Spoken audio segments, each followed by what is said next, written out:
tardes. Bienvenidos a la presentación del libro Filosofía y TIC, aspectos previos para el desarrollo de un curso en línea. Para esta presentación nos acompañan el día de hoy el doctor José María Filgueiras, director del Instituto de Turismo de la Universidad del Mar. El doctor José Aníbal Arias Aguilar, jefe de la División de Estudios de Posgrado de la Universidad Tecnológica de la Mixteca. El maestro Enrique García Reyes, profesor investigador de la Universidad de la Sierra Sur y uno de los autores del libro. Y la maestra Teresita de Jesús Mijangos Martínez, coordinadora del libro. Para abrir esta presentación, cedo la palabra al doctor José María Filgueiras. El doctor Filgueiras es licenciado en Filosofía, maestro en Administración y Dirección de Empresas y es doctor en Filosofía Contemporánea. Sus líneas de investigación son Ética Aplicada, Estudios Oaxaqueños y Mercadotecnia Turística. Entre las publicaciones del doctor Filgueiras se encuentran los artículos La moralidad de los aztecas, La primera ética de Jean-Paul Sartre, entre otras. Actualmente es director del Instituto de Turismo en la Universidad del Mar. Le cedo el micrófono, doctor Filgueiras. Muchas gracias. Espero que me escuchen bien. Yo sí tengo ciertos problemas de sonido. Primero que nada, gracias por la invitación. Es un honor siempre colaborar con colegas de la UNSIS. Ya he estado ahí algunas veces y pues siempre es un gusto y un honor. Además, en este caso, bueno, pues es especialmente interesante para mí porque lo entiendo todo lo que leí del libro como una revitalización enorme del pensamiento filosófico. O sea, era un poco, con eso quería empezar, ¿no? Es decir, no solo a nivel epistemológico se ve el debate que la coordinadora, pues cómo mete todo este concepto dentro del marco de debates pues sobre constructivismo social, determinismo tecnológico, posiciones situadas en filosofía de la tecnología, o sea, esa referencia, es decir, yo creo que ese trasfondo está ahí, cuestiones que también a mí me llamaron la atención personalmente como ahora sí que filósofo educado en el pragmatismo, la crítica a la teoría aristotélica, ¿no? De los saberes, es decir, esta idea de que lo más excelso es justamente, pues al final lo más alejado de nosotros, lo que nos afilia con pues realidades no humanas, ¿no? Que bueno, sí, pues nos limitamos a contemplar y tal. Y eso era lo maravilloso del conocimiento, ¿no? Para los griegos. Yo ahí recordaría la crítica de John Dewey. Él decía, esto solo puede salir de una sociedad esclavista. O sea, el tema ese, ¿no? Es decir, cuando, pues justamente lo más impresionante y tal, es lo que no tiene nada que ver con nosotros, cuando se desprecia la poiesis, se desprecia la práctica en última instancia, o se deja ahí relegada en un segundo lugar, pues Dewey lo relacionaba con sociedades esclavistas, ¿no? Decía, bueno, pues está claro quién producía y quién luego se dedicaba a la teoría, a contemplar, ¿no? Probablemente, y qué bueno, los tiempos han cambiado y es otra cosa que también me llama la atención, o sea, decir, por ahí, por el libro, ya no me acuerdo, perdón, el capítulo, pero encontré una cita de Benedetto Croce, hablando de que los sistemas filosóficos pues nunca cierran cosas, ¿no? No hay definitivos. No hay sistemas filosóficos así que cierren nada, sino que, bueno, pues al revés. O sea, quizás resuelvan unos problemas de esa época y generan como las condiciones para resolver los problemas, perdón, para plantear ya los problemas de la siguiente. Esta es una idea efectivamente que se muestra el historicismo hegeliano así a tope, pero que si nos fijamos, yo lo veo muy parecido, por ejemplo, incluso a Kuhn y a pensadores así, ¿no? Es decir, pues al final esa es la idea de Hegel, es una rueda, todo va en marcha y no podemos pretender cristalizar los conocimientos. Y eso me llamaba la atención desde ese historicismo. Yo lo conozco una vez más desde el pragmatismo de Rorty, por ejemplo, pero realmente creo que es muy aplicable al debate sobre las tecnologías. O sea, es decir, ya no estamos en un mundo, o sea, ya no puede, bueno, de hecho todavía los hay, luditas, pero cada vez son menos y posturas como más elaboradas y demás. Yo siento que en este contexto que lo ponía yo, ¿no? Que es una lectura desde luego pues sesgada y personal del libro, que además por desgracia tuve que hacer pues bastante rápido, no pude profundizar a lo mejor lo que me gustaría en ciertos aspectos y ciertos capítulos, pero con esto pues trataré de hacer como un corazón de mi comentario que yo creo que va a ser de corte ético, o sea, es decir, de corte ético y sobre todo ligado al debate pues que todos conocemos de la neutralidad de la tecnología, que yo creo que también está presente en esas consideraciones epistemológicas que hace la coordinadora. Es decir, muchas veces se dice que la tecnología es neutral y el ejemplo típico es muy fácil, ¿no? Es decir, tienes un garrote, pues lo puedes usar para, no sé, como herramienta o para defenderte de ciertos aspectos, o lo puedes usar para golpear al vecino. Entonces, en un caso el garrote es bueno y en otro caso el garrote es malo, pero la tecnología siempre es neutral. Yo no soy muy creyente de eso, me convenció leer a gente como pues, León Olivé, Fernando Broncano y también a los pragmatistas, una vez más. Pero la idea era un poco eso, es decir, no podemos estar en esa concepción de neutralidad tecnológica, especialmente en el mundo de hoy, que está, o sea, es difícil encontrar así un objeto tan preciso, de decir, vale, un cuchillo, un tenedor o un garrote, pues podemos aplicar estos ejemplos tecnológicos, ¿no? Del chipote, casi, ¿no? Es decir, pueden producir comida sana y tal, o pueden producir chipotes en nuestra cabeza. Pero fuera de eso ya es difícil encontrar tecnologías así tan fáciles de analizar. Realmente lo que tenemos hoy en día son sistemas tecnológicos muy complejos, algunos de ellos.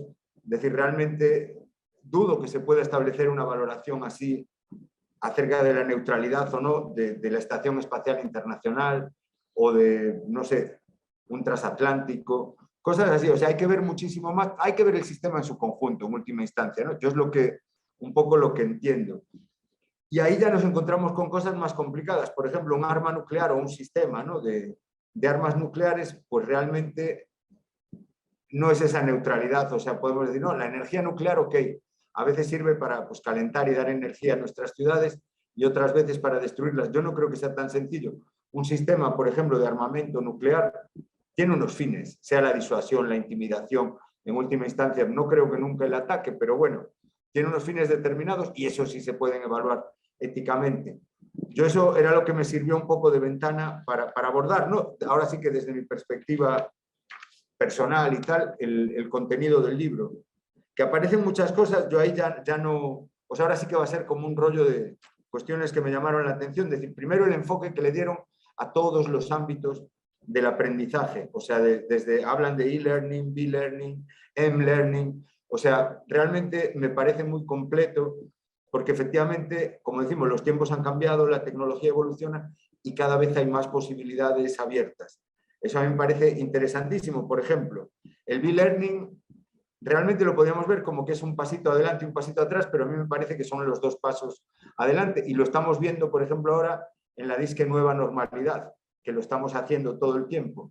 Es decir, quizá, no sé, en otras universidades, en la UMAR no hemos optado por el e-learning como tal, pero sí utilizamos esta mezcla y estamos más o menos pues un tiempo en la clase presencial de toda la vida y otro tiempo en la plataforma.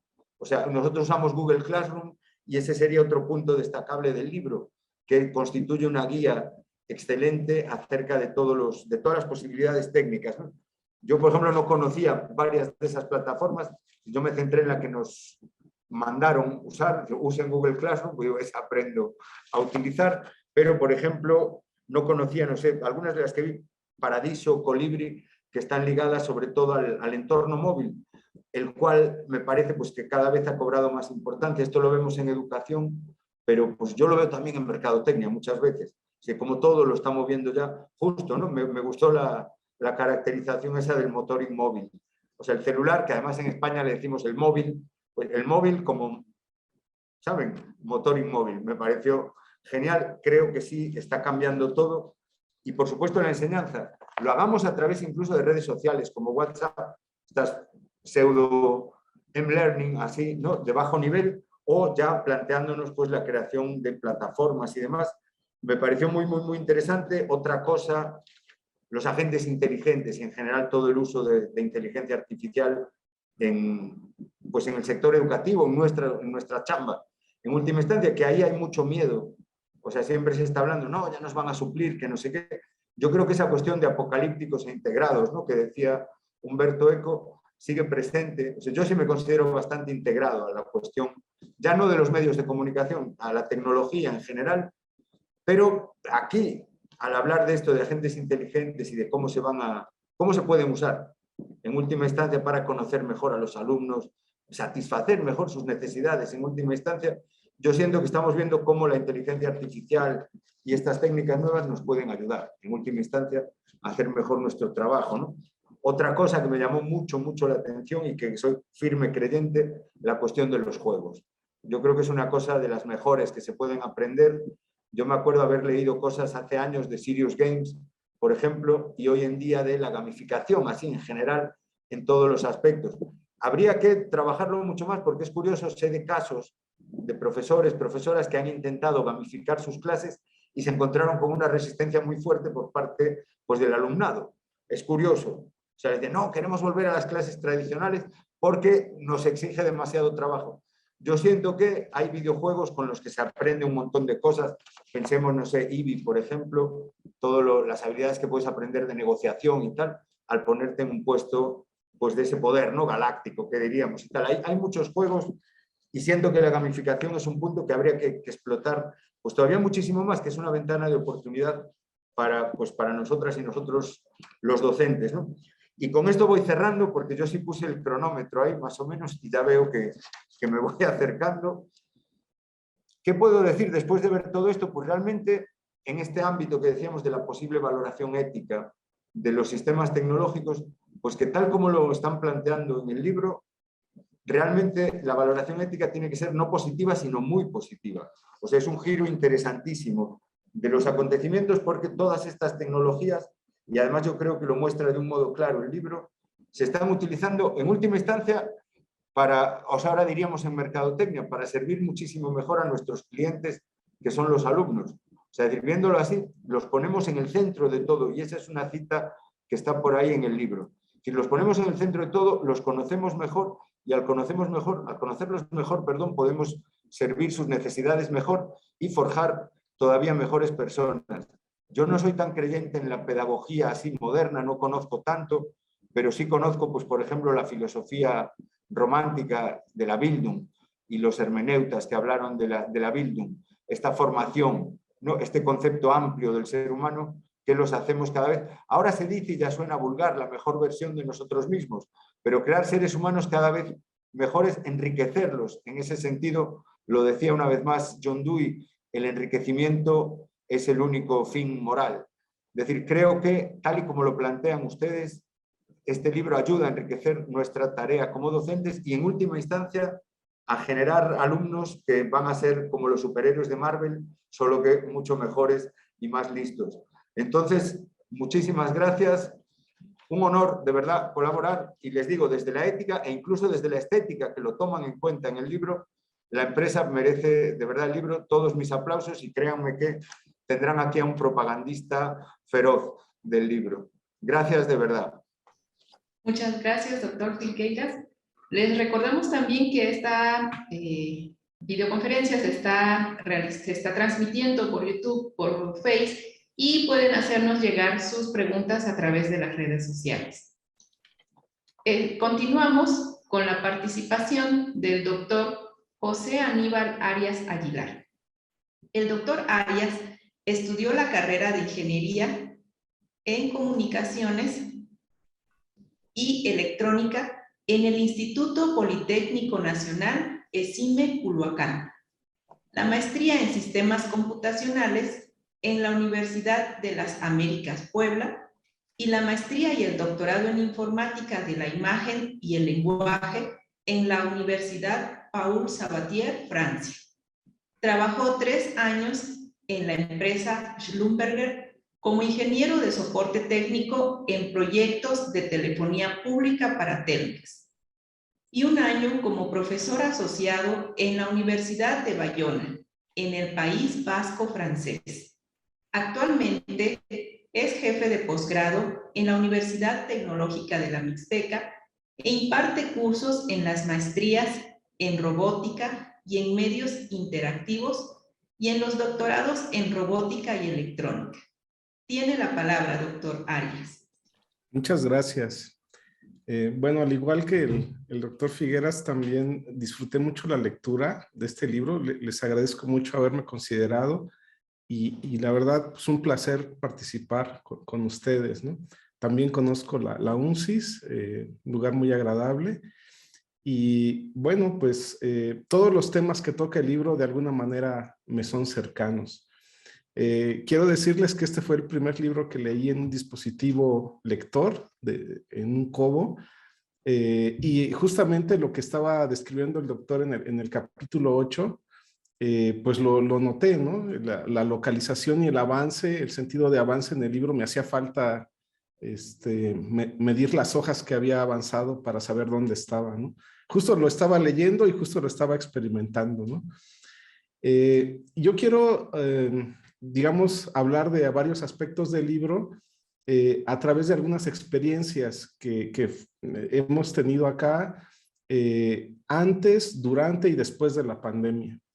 Miren, antes de la pandemia habíamos tenido unas propuestas de utilizar unas plataformas de e-learning, en especial Moodle y Camilo. Nos dieron unos cursos de Moodle, vimos que había unas opciones interesantes y le propuse al administrador crear cuentas para los alumnos y profesores de posgrado.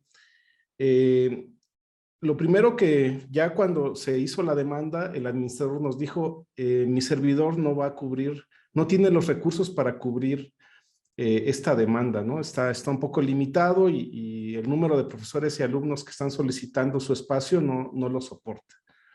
Bueno, entonces había también otro servidor con otra plataforma que se llama Camilo y que está descrito en el libro y ahí sí nos crearon las cuentas. Yo lancé, digamos, la invitación, pero muy pocos profesores y muy pocos alumnos finalmente solicitaron el acceso. Y yo lo consideraba un sistema de apoyo porque siempre en los cursos se intercambian materiales, se dejan tareas, se tienen posibilidad de en una plataforma tener foros de discusión. Y a mí se me hacía muy interesante esta posibilidad, pero no era de interés en realidad. Los profesores seguían con su lógica de clase presencial, sin problemas, y sin aventurarse a otras posibilidades, ¿no? Entonces, pues no se explotó, digamos, en su momento. Después, como experiencia también en el comité de tutorías, tuvimos algunos acercamientos con grupos de profesores para decirles, bueno, que tenían que implementar la tutoría, acercarse a los alumnos. Y en una de las discusiones surgió algo que se toca también en el libro, por ahí del capítulo, me parece 9, por ahí, ajá, donde se habla de los nativos digitales y de los inmigrantes digitales que somos los profesores. Y hablamos de este choque que había cultural en cuanto a que los alumnos en su cotidianidad pues están manejando dispositivos, haciendo varias cosas al mismo tiempo, viendo videos, conversando en redes sociales, chateando, y cuando ingresaban a una clase tenían que callarse y escuchar y ver lo que el profesor anotaba en el pizarrón durante una hora, ¿no? Y eso era un tormento para ellos, ¿no? En particular, profesores de matemáticas se molestaron porque decían que pues ellos están acostumbrados a eso. Pienso que esta enseñanza de materias básicas es un poco como lo que se describe en el libro en la enseñanza de la filosofía, ¿no? Ya los profesores están muy estructurados en la forma en que imparten sus conocimientos y alguna alternativa diferente pues les incomoda, ¿no? Pero finalmente pues es cuestión de adaptarse a lo que hacen los alumnos en su cotidianidad para que no haya un choque tan fuerte, ¿no? En su clase. Y les comenté una anécdota que leí alguna vez de un personaje de ficción que se duerme durante muchos años, 100 años, despierta y el mundo ha cambiado, ¿no? Entonces imagínense a alguien que no conocía los aviones, los autos, pues cuando se despierta está muy desubicado, ¿no? Y nos decía, cuando leí esta anécdota, decían, bueno, en el único lugar donde esta persona se sentiría a gusto sería en un salón de clase, porque en 100 años eso casi no ha cambiado. Todo el mundo cambió, menos la forma en que damos clase. Entonces, claro, ese comentario puso molestos a algunos profesores y decían, pues a mí me enseñaron así las matemáticas y yo así las voy a enseñar. Bueno, después nos llega la pandemia, nos tenemos que aislar e ir a nuestras casas, ¿no? El primer reflejo que tuvimos fue usar Moodle. Ajá. Como el servidor, les había dicho, no estaba dimensionado para soportar esta carga de trabajo, se tuvo que redimensionar, se compró memoria, disco para soportar, pero funcionaba muy mal. La red no era muy funcional y tuvimos muchos problemas. Eso fue durante un semestre. Durante los siguientes 2 semestres ya usamos Google Suite con un conjunto de herramientas, pues ya tenía lo que mencionan en el libro, Classroom, Mail, Meet, grabábamos las clases, compartíamos materiales en Drive, teníamos Jamboards para escribir. Ajá. Y bueno, esto fue durante 2 semestres y 2 cursos propedéuticos. Nos adaptamos, pensamos que la enseñanza finalmente mejoró bastante, se grabaron las clases, los alumnos que se desconectaban, porque esa es otra cosa, en el estado de Oaxaca el internet pues nos juega muy malas pasadas y aquí los alumnos se desconectaban continuamente en sus clases, pero bueno, quedaban grabadas, los materiales estaban ahí y se podían consultar, ¿no? Entonces, ¿qué es lo que tenemos ahora post pandemia? Pues ahora permanentemente tenemos la apertura de cursos en Google Suite y nos hemos dado cuenta, ahora sí, ya de manera más sensible, que el profesor tiene un nuevo rol ahora. Hay muchos materiales ya existentes de prácticamente todos los temas que podamos enseñar y entonces nos podemos apoyar en ellos. Realmente el rol del profesor ahora básicamente es curaduría de materiales. Y en las clases, pues claro, se discute, se enseña, pero apoyado de una gran serie de materiales que existen en Internet y que el profesor se encarga de escoger y poner en la plataforma y discutir después con los alumnos, ¿no? Entonces estamos integrando ya, pues lo que se menciona en el libro, ¿no? Textos, videos, animaciones, juegos, toda esta información multimedia que ahora prácticamente ya se volvió interactiva, ubicua, ¿no? Virtual. Entonces, pues estamos ya en esta fase post-pandemia, ¿no? Entonces, para terminar, quisiera retomar algunas cuestiones del capítulo 1 en cuanto a que debe de haber una filosofía de la tecnología. O sea, debemos reflexionar sobre nuestras actividades tecnológicas, porque claro, miren, decía Carl Sagan que vivimos en una sociedad tecnológica en la que casi nadie sabe de esos temas, ¿no? Y eso es una receta para el desastre. Entonces tenemos una gran cantidad de problemas éticos que hay que discutir relacionados con la ciencia y tecnología en nuestras clases, ¿no? La automatización, bueno, pues se piensa que va a eliminar empleos o está eliminando empleos. Hay muchos sesgos en la inteligencia artificial, porque cuando se entrenan sistemas con información cotidiana, pues los sistemas se vuelven racistas, se vuelven clasistas, se vuelven agresivos, porque la sociedad así es afuera, ¿no? Entonces, yo retomo estas ideas que nos comparten en el capítulo 1 para integrar proyectos multidisciplinarios con humanidades y pues con nuestras tecnologías, ¿no? Y por último, sí es muy interesante también lo que se nos proponen en los capítulos interiores del libro sobre los juegos, dispositivos para la creación de contenidos, ¿no? Lo que decía el doctor, los juegos serios, la gamificación es muy importante que se tome en cuenta, pero se necesita un equipo multidisciplinario para su diseño.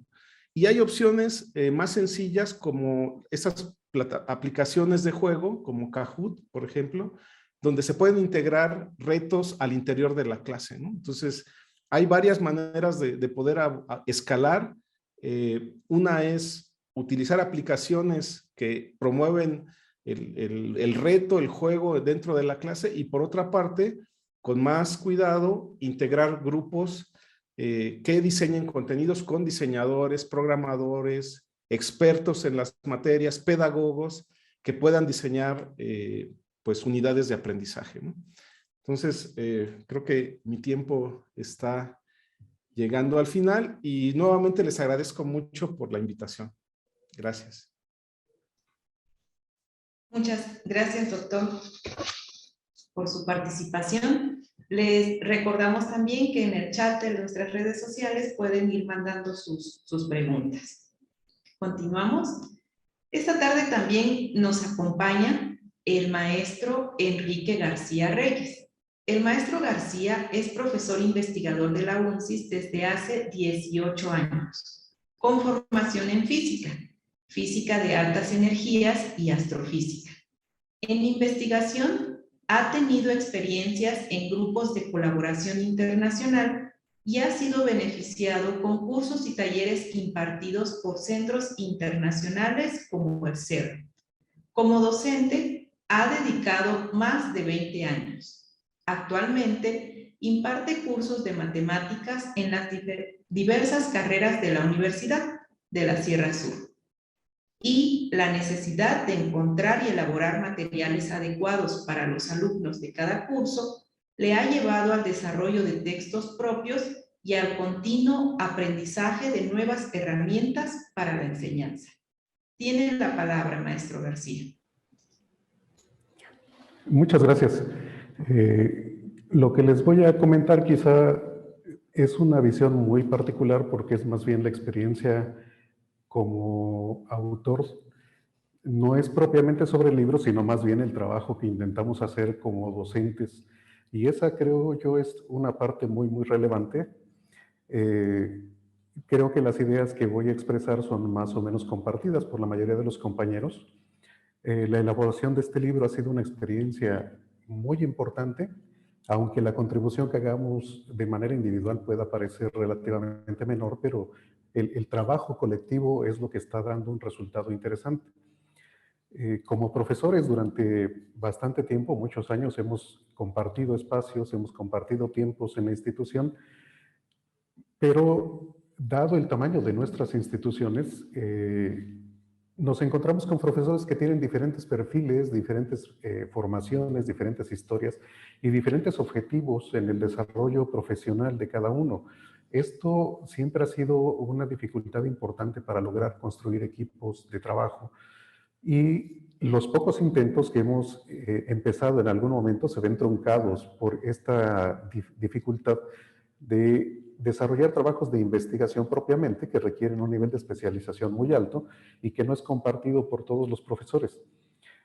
Cuando la maestra Teresita propuso la idea de trabajar alrededor de este libro, fue muy interesante por la situación precisamente de partir desde el punto de vista de docente, no como un especialista en cada una de las áreas que cada uno tiene. Y esta parte que compartimos todos de ser docentes, de hacer un trabajo constante de docentes, es lo que permitió que se nucleara este grupo y que lográramos tener finalmente un trabajo multidisciplinario, un trabajo que, aunque no sea muy modesto decirlo por mi parte, me parece un trabajo bastante importante, muy interesante, y que logramos aterrizar finalmente una meta, alcanzamos una meta que nos había llevado mucho tiempo, muchos intentos. Quizá muchos habíamos planeado de diferentes maneras y no llegábamos a realizarlo. Entonces, esta oportunidad que se nos presentó fue una situación particular que esperamos que no sea la única. Ahora que ya probamos que encontramos un canal en el cual todos compartimos, que nos podamos sincronizar más y que podamos avanzar más rápido. Entonces, en el libro se incluyen experiencias interesantes, como el hecho de, ya lo comentaban los maestros invitados que nos han hecho el honor de darnos unos comentarios muy interesantes, ha sido muy grato escucharlos. El que los profesores que tienen una especialización, por ejemplo, en herramientas de comunicación en línea, que nos muestren a los demás profesores que tenemos herramientas y convertir esas herramientas que no solamente son para un uso comercial o para un uso empresarial y que los aterricemos al trabajo cotidiano en el aula es algo muy, muy importante. Entonces, esa herramienta ya no es exclusiva ni tampoco es excluyente, porque tenemos herramientas que nos permiten acceder a la información que está en línea, a la información que los propios profesores vayan elaborando y que los estudiantes, sin necesidad de tener un desembolso importante, puedan acceder a material complementario o al material propiamente del curso, si está diseñado desde el principio como un material en línea. Entonces ha sido muy, muy interesante que los maestros que tienen esa especialidad nos muestren cómo podemos llegar ahí. El que se presente a los dispositivos móviles también como una herramienta muy importante, sacándolo del nicho donde nosotros los hemos visto, nos los venden como dispositivos de comunicación, aunque principalmente como un dispositivo de entretenimiento ahora, pero aterrizarlos y llevarlos otra vez como una herramienta de enseñanza-aprendizaje es un factor muy, muy importante. El uso de los agentes inteligentes, aunque sea una presentación que lo que hace es abrirnos el panorama de cuántas cosas podríamos tener a la mano, también es una aportación muy, muy importante de los compañeros. Entonces, igual lo que comentaban los profesores, el tomar en cuenta que la estética, la forma de presentar el material puede ser un factor importante para que sea atractivo para los estudiantes, es también un elemento que quizá uno solo difícilmente podría aterrizar si no tiene la especialidad en esas áreas. Entonces, una de las cosas más relevantes, considero yo, de este trabajo es precisamente el traer al profesor una visión de hacia dónde podría avanzar y hacia dónde podría ir a buscar, incluso hacia dónde podría ir a conseguir ayuda si es que no lo puede desarrollar por sí mismo. Considero que es muy, muy relevante por eso que, más allá de haber logrado finalizar el libro, y a lo mejor más importante que haber logrado la publicación del libro, es que podamos convertir esa experiencia en el punto inicial de más trabajos conjuntos. Y claro, no solamente con los profesores de la UNCIS, podrían ser profesores de otras instituciones, los profesores de las instituciones locales de educación media superior, pero bueno, eso son metas a futuro, ¿no? Esta meta que alcanzamos y que presentamos en este momento nos permite plantearnos y planear más trabajos multidisciplinarios que se pueden enriquecer, que nosotros tenemos que enriquecer con nuestro trabajo diario, y esa es la parte más importante que creo yo debemos rescatar de este trabajo. Yo entiendo que los profesores quizá tienen una posición diferente desde el punto de vista de la filosofía. Yo me centro e insisto en la parte de la visión del docente. La experiencia que hemos ido amasando de manera individual, todo lo que hemos tenido que aprender, todo el material que hemos tenido que revisar, todo ese material se convierte ahora en una herramienta que podemos explotar para llevar más allá nuestro trabajo en las aulas, ¿eh? Aunque no haya sido un material que sea el eje central de nuestro desarrollo profesional, hemos tenido que aprender cosas que ahora nos permiten desarrollar nuevas estrategias en las aulas, ¿no? Hay que reconocer ese trabajo del docente. Es muy importante que nosotros podamos ver el trabajo que hacemos como docentes. No podemos dejar de reconocer, y sabemos que de manera institucional y de manera personal la investigación es una actividad muy importante, pero la esencia de nuestro trabajo diario como docentes en la institución, pues es formar a los estudiantes, formar a los alumnos para que se conviertan en profesionistas capaces, reconocidos, y entonces hay que reconocer que no solo generando nuevo conocimiento a través de la investigación se logra mejorar la educación, sino también ese trabajo que hacemos de revisar, ordenar, rescatar experiencias de otros lugares, de otros momentos, de otros profesores, a través de la revisión de bibliografía, a través de aprendizaje de nuevas herramientas, ese trabajo también necesitamos reconocerlo, reevaluarlo y aprovecharlo, explotarlo, ¿no?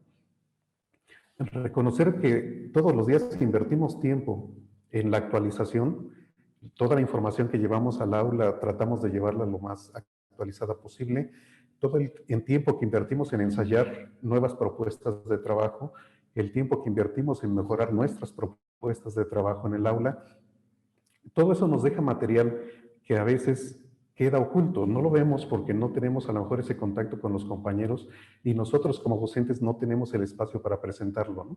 Entonces, reconocer que tenemos todo ese trabajo y todo ese tiempo invertido es importante y hay que dar seguimiento a esos trabajos y hay que construir nuevas formas de reconocer y de evaluar a los profesores.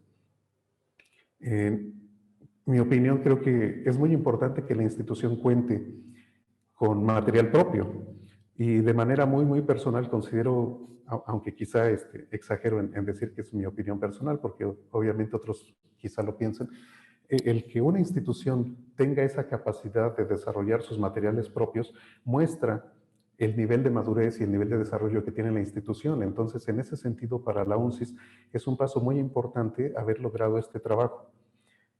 Si bien quizá algunos profesores también o algunos lectores en otras partes pudieran considerar que es un trabajo modesto, pero precisamente es un trabajo inicial que era inevitable.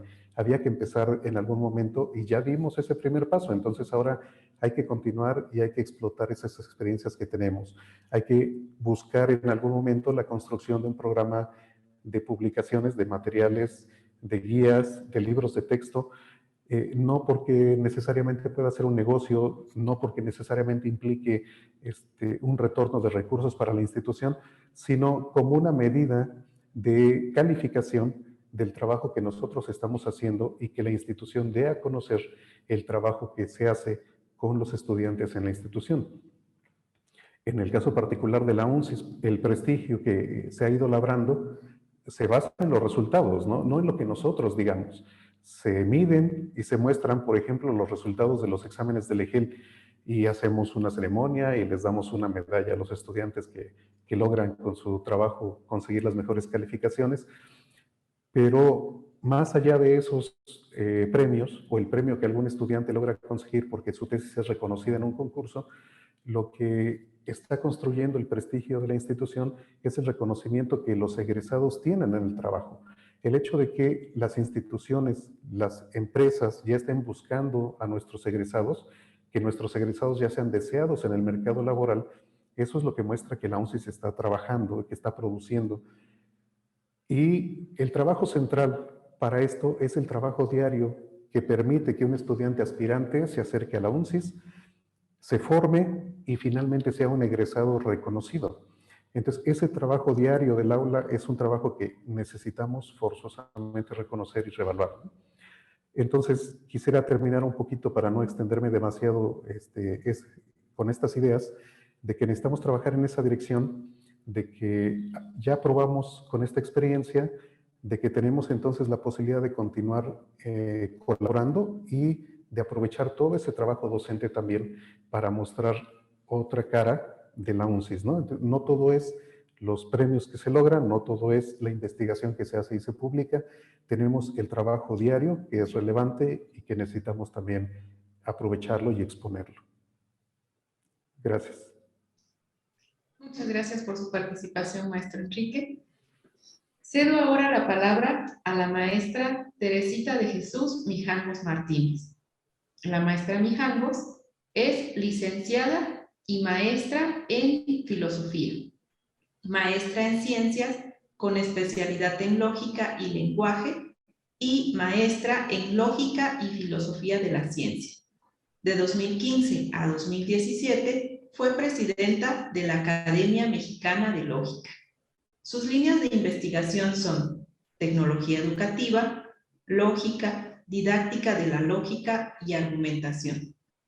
Entre las publicaciones de la maestra Mijangos relacionadas con didáctica de la lógica destacan el libro El principio de no contradicción en la lógica clásica, el capítulo del libro El problema de la demarcación y la educación EduPunk en la enseñanza de la lógica y la coordinación del libro Rutas didácticas y de investigación en lógica, argumentación y pensamiento crítico.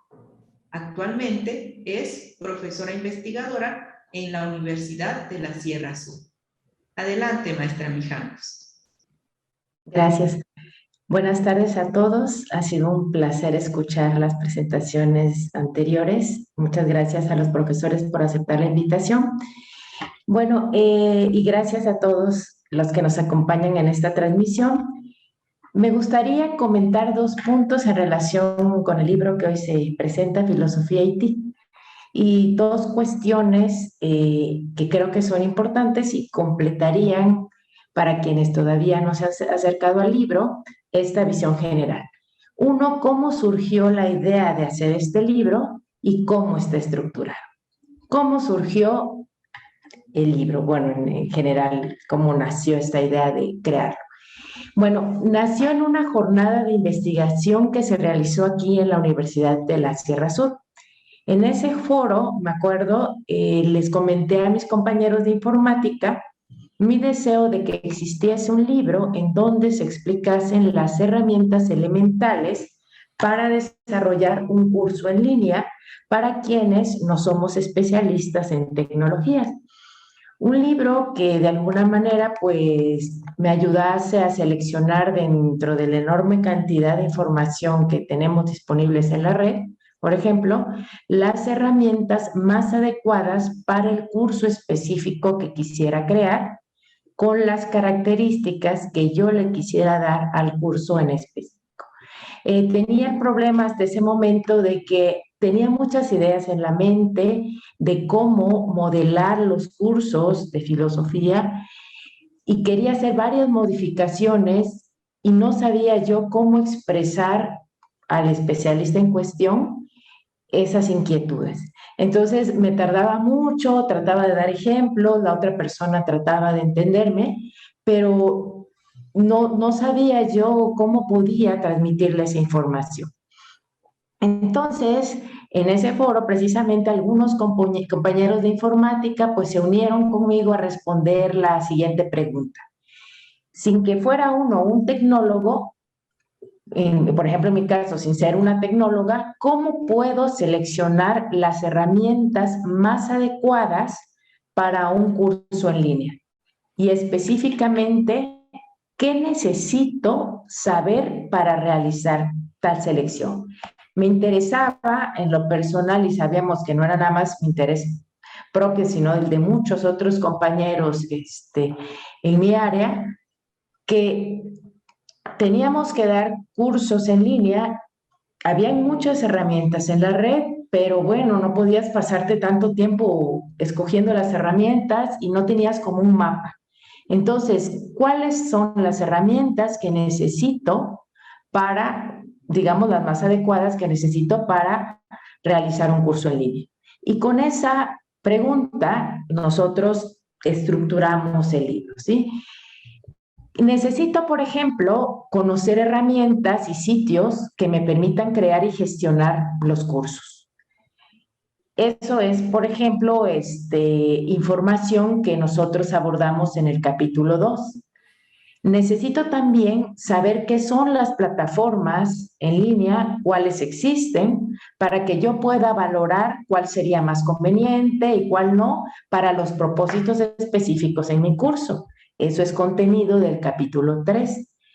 También es importante, por ejemplo, que los estudiantes disfruten la parte visual de un curso en línea y el capítulo 4 nos da algunas herramientas para ello. Sabemos que en la actualidad los dispositivos móviles pues son comunes y el capítulo 5 precisamente se orienta a este tema, a cómo utilizar los dispositivos móviles para fortalecer el proceso de enseñanza-aprendizaje. Por otra parte, en los capítulos 6 y 7, nosotros nos orientamos a mostrar dos herramientas que podríamos considerar como profesores para nuestros cursos. En este caso, ya habían comentado estas herramientas, la inteligencia artificial y los juegos.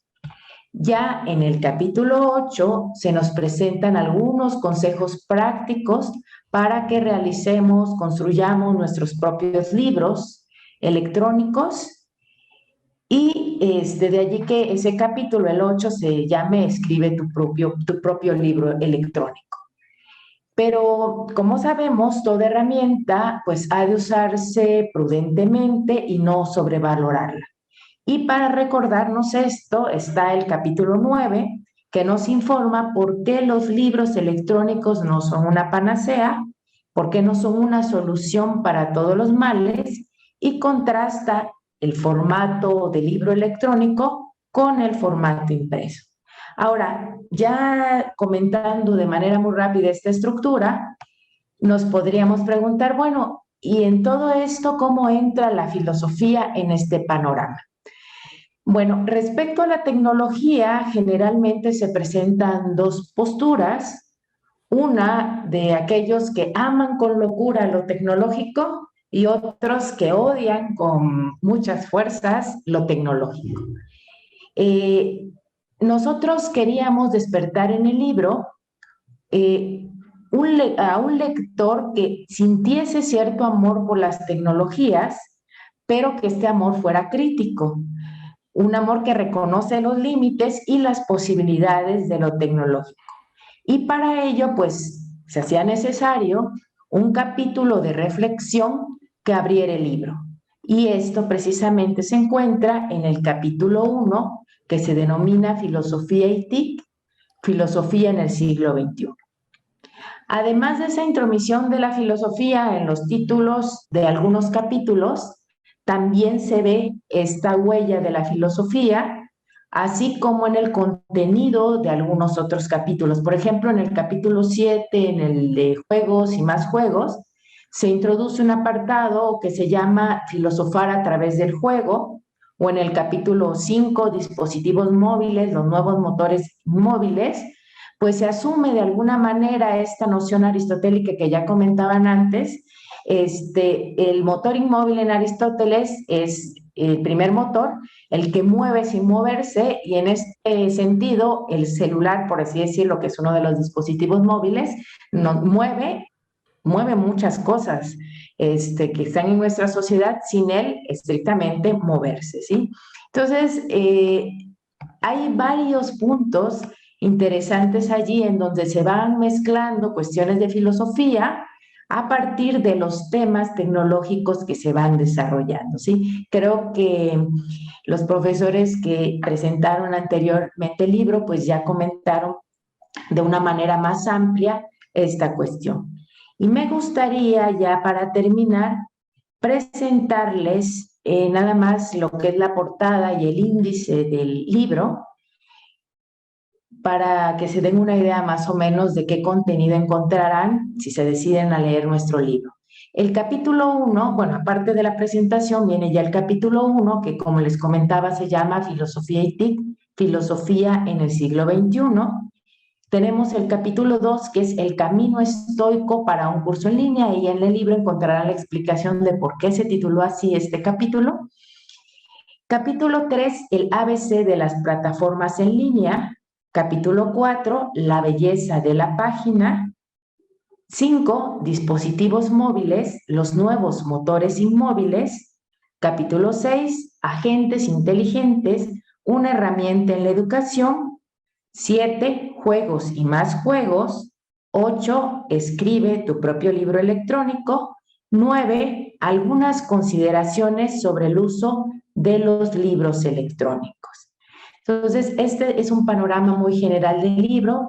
Esperamos que se animen a leerlo y que, bueno, nos compartan sus opiniones. Ahorita ha sido muy rica esta interacción que hemos tenido a través de estos medios para darnos una idea de qué les parece el libro, enriquecernos también y pues en algún momento quizás pues hacer intercambios con profesores respecto a ideas y a otras posibles publicaciones. Muchas gracias.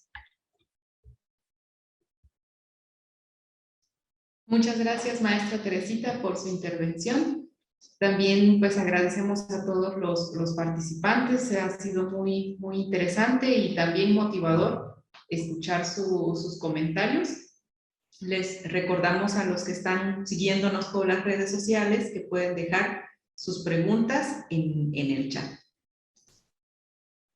Agradecemos a todos por acompañarnos. Esperamos que haya sido de su agrado. Que tengan una excelente tarde.